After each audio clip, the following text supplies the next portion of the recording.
বন্ধুরা, সব গোছানো কমপ্লিট হয়ে গেল। এখানে তো আমাদের দুটো বই এখন পড়া চলছে, যেটা আমি নতুন মায়াপুর থেকে কিনে আনলাম, মুকুন্দমালা স্তোত্র এবং এই বৃন্দাবনে ভজন প্রভুপাদের, এই দুটো বই ইস্কনের। আর এখন যেটা গোছালাম সেগুলো হচ্ছে এই নামগুলো দেখা যাচ্ছে সেইভাবে রেখেছি, আর যেগুলো হার্ড কভার সেগুলো সামনে রেখে দিলাম। তো এই হচ্ছে আমাদের টোটাল মানে হয়ে গেল প্রস্তুত। আর এখানে কিছু ছোটো বই ছিল, তিনটে উপরে রেখে দিলাম।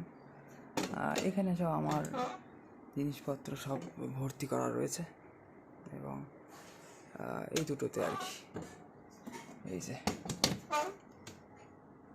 আমার যত রকম জিনিসপত্র আছে সব ইঞ্জিনিয়ারিংয়ের বই ইত্যাদি সব ইম্পর্ট্যান্ট জিনিস। এখানে বাঁশিও আছে, আমার ফ্লুট, এগুলো সবই আমার ফেভারিট ইত্যাদি সব রেখে দিয়েছি।